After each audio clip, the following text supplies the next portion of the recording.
यह वीडियो केवल ऐतिहासिक तथ्यों और सूचनाओं पर आधारित है। हमारा उद्देश्य किसी भी धर्म, समुदाय या व्यक्ति की सेंटिमेंटों को आहत करना नहीं है। यह डॉक्यूमेंट्री शिक्षात्मक एवं निष्पक्ष दृष्टिकोण से प्रस्तुत की गई है।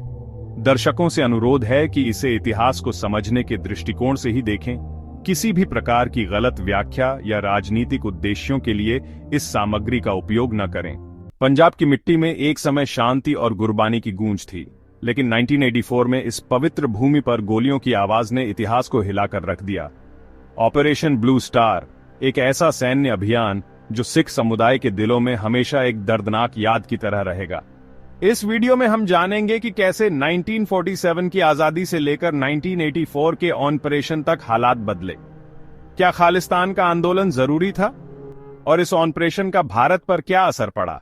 15 अगस्त 1947 को भारत आजाद हुआ, लेकिन इसके साथ ही देश का बंटवारा भी हुआ। पंजाब, जो कभी एक अखंड भूमि थी, दो टुकड़ों में बंट गया, भारत और पाकिस्तान।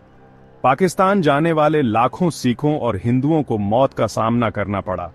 गुरुद्वारों को नष्ट किया गया, परिवारों को काट डाला गया, और यह सब सिखों के मन में गहरा घाव छोड़ गया। बंटवारे के बाद सिख समुदाय को लगा कि उनके साथ अन्याय हुआ है। सिख नेता मास्टर तारा सिंह और फतेह सिंह ने पंजाब के लिए एक अलग पहचान की मांग की। उनका कहना था कि सिख धर्म और संस्कृति को बचाने के लिए एक अलग सिख राज्य होना चाहिए, लेकिन भारत सरकार ने उनकी इस मांग को खारिज कर दिया। 1966 में पंजाब को एक पंजाबी भाषी राज्य के रूप में बनाया गया, लेकिन इससे सभी समस्याएं हल नहीं हुईं। हरियाणा और हिमाचल को अलग कर दिया गया, जिससे कई सिख और भी आउटरेज्ड हो गए। 1973 में अकाल तख्त में सिख नेताओं ने आनंदपुर साहिब प्रस्ताव पास किया। इस प्रस्ताव में पंजाब को अधिक स्वायत्तता देने की मांग की गई थी। केंद्र सरकार ने इस प्रस्ताव को खालिस्तानी मेंटालिटी कहकर नकार दिया। यहीं से पंजाब में अलगाववादी आंदोलन को हवा मिली। 1980 के दशक तक खालिस्तान की मांग जोर पकड़ने लगी। इसी दौरान एक नया नाम सिख राजनीति में उभरा, जरनैल सिंह भिंडरांवाले। उन्होंने खुद को सिखों का नेता घोषित कर दिया और पंजाब के यंगों को सरकार के खिलाफ भड़काना शुरू किया। भिंडरांवाले का कहना था कि सिखों को उनके अधिकारों से वंचित किया जा रहा है, लेकिन उनके विरोधियों का कहना था कि वे एक कट्टरपंथी थे जो खालिस्तान के नाम पर हिंसा भड़का रहे थे। पंजाब अब दो धड़ों में बंट चुका था, एक तरफ सरकार और दूसरी तरफ भिंडरांवाले। 1978 में अमृतसर में निर्मल अखाड़ा और भिंडरांवाले समर्थकों के बीच हिंसा भड़क उठी। इस झड़प में 13 भिंडरांवाले समर्थक और 3 निर्मल अखाड़ा के सदस्य मारे गए। इसके बाद पंजाब में आतंक का एक नया दौर शुरू हो गया। भिंडरांवाले ने खुलेआम सरकार के खिलाफ भाषण देना शुरू किया। उन्होंने कहा कि भारत सरकार सिखों के साथ सौतेला व्यवहार कर रही है।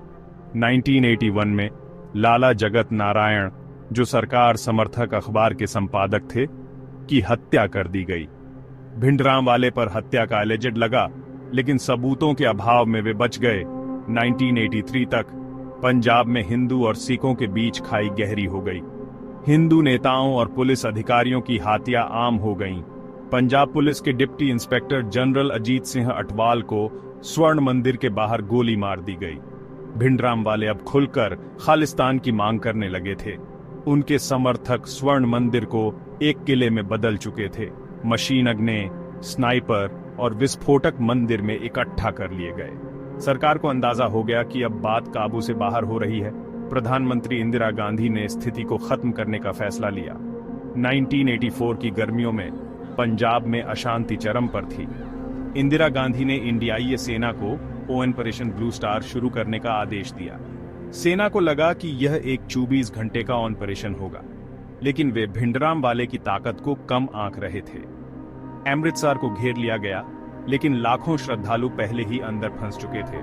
3 जून 1984 गुरु अर्जुन देव जी की शहीदी दिवस पर ऑपरेशन शुरू हुआ। 3 जून 1984 अमृतसर की गलियों में अजीब सन्नाटा था। इंडियन आर्मी ने स्वर्ण मंदिर को चारों तरफ से घेर लिया था। इस दिन गुरु अर्जुन देव जी की शहीदी दिवस पर हजारों श्रद्धालु मंदिर में इकट्ठा हुए थे। लेकिन उन्हें यह नहीं पता था कि वे जल्द ही इतिहास के सबसे भीषण सैन्य ऑपरेशनों में फंसने वाले हैं। सरकार का दावा था कि ऑपरेशन केवल आतंकियों के खिलाफ है, लेकिन आम नागरिकों की बड़ी संख्या अंदर फंसी हुई थी। शाम होते ही मंदिर के बाहर खड़े सीआरपीएफ और बीएसएफ जवानों ने फायरिंग शुरू कर दी। दिन या 4 जून 1984 भिंडराम वाले और उनके समर्थक पूरी तरह तैयार थे। सेना ने पहले परिक्रमा स्वर्ण मंदिर के चारों ओर की संगमरमर की गलियारी पर बमबारी शुरू की। मंदिर के भीतर से भिंडराम वाले के लड़ाके भी रिस्पॉन्डेडी फायरिंग करने लगे। गोलियों की आवाज और चीख पुकार से पूरा अमृतसर दहल उठा। सेना को लगा था कि यह ऑपरेशन कुछ घंटों में खत्म हो जाएगा, लेकिन वे गलत साबित हुए। 5 जून की रात हालात और बिगड़ गए। भिंडराम वाले के कमांडर शाबेग सिंह, जो पहले इंडियन आर्मी में मेजर जनरल रह चुके थे, ने मंदिर को एक किले में तब्दील कर दिया था। टैंक, स्नाइपर, रॉकेट लॉन्चर, हर चीज का इस्तेमाल हो रहा था। इंडियन आर्मी ने आखिरकार विक्ट्री टैंक्स को अंदर भेजा। भारी गोलाबारी के कारण अकाल तख्त का ऊपरी हिस्सा बुरी तरह डैमेज हो गया। 6 जून की सुबह मंदिर में खून की नदियां बह रही थी। सैनिकों को आदेश मिला कि किसी भी हालत में भिंडराम वाले को जिंदा या मुर्दा पकड़ना है। दोपहर तक भिंडराम वाले और उसके प्रमुख साथी मारे जा चुके थे, लेकिन मंदिर के भीतर सैकड़ों श्रद्धालु भी फंसे हुए थे, जिनमें से कई की निर्दयता से हत्या कर दी गई। ऑपरेशन खत्म हो गया था, लेकिन इतिहास में यह दिन हमेशा सिखों के तीसरे घलुघारा, सिखों का तीसरा नरसंहार के रूप में दर्ज हो गया। ऑपरेशन ब्लू स्टार के बाद पूरे भारत में सिख समुदाय में आक्रोश फैल गया। इंदिरा गांधी, जिन्होंने यह आदेश दिया था, अब खुद टारगेट पर आ गईं। 31 अक्टूबर 1984 इंदिरा गांधी की सुरक्षा में तैनात उनके सिख बॉडीगार्ड्स सतवंत सिंह और बेअंत सिंह ने दिल्ली में उनकी हत्या कर दी। उनकी हत्या के कुछ ही घंटों बाद दिल्ली और अन्य सिटियों में सिख विरोधी दंगे भड़क उठे। कांग्रेस नेताओं पर एलिगेशन लगा कि उन्होंने इन दंगों को भड़काया। 3000 से 17,000 सिखों को बेरहमी से मारा गया। कई जगहों पर सिखों के घर जला दिए गए, महिलाओं के साथ दुष्कर्म हुए और बच्चों को बेरहमी से मारा गया। इंडियाई राजनीति में यह एक काला अध्याय बन गया। इसके बाद सिख आतंकवाद और तेज हो गया। 1985 में एयर इंडिया फ्लाइट 182 को खालिस्तानी आतंकियों ने बम से उड़ा दिया, जिसमें 329 लोग मारे गए। पंजाब में 1990 तक मिलिटेंटवाद जारी रहा, जिसमें हजारों निर्दोष लोग मारे गए। इंडियन आर्मी ने पंजाब में टेररिज्मियों के खिलाफ कई ऑपरेशन चलाए। 1992 में बेअंत सिंह की सरकार ने आतंकवाद पर काफी हद तक काबू पाया, लेकिन इस दौरान हजारों निर्दोष लोग मारे गए, जिनमें से कई फेक एनकाउंटर का शिकार हुए। पंजाब की अर्थव्यवस्था इस हिंसा के कारण बुरी तरह गिर गई। इस ऑपरेशन का कांग्रेस पार्टी पर भी भारी असर पड़ा। 1989 के लोकसभा चुनावों में कांग्रेस को पंजाब में भारी नुकसान हुआ। सिख समुदाय ने कांग्रेस को पूरी तरह से खारिज कर दिया। ऑपरेशन ब्लू स्टार ने इंडियन आर्मी प्रतिष्ठा पर भी सवाल खड़े किए। सेना के कई सिख जवानों ने बगावत कर दी, कुछ ने तो सेना छोड़ दी। ऑपरेशन ब्लू स्टार की घटनाएं आज भी सिख समुदाय की यादों में ताजा हैं। स्वर्ण मंदिर को बाद में दोबारा बनाया गया, लेकिन अकाल तख्त पर आज भी गोलियों के निशान देखे जा सकते हैं। सिख संगठनों ने इस ऑपरेशन को सिख धर्म पर हमला बताया।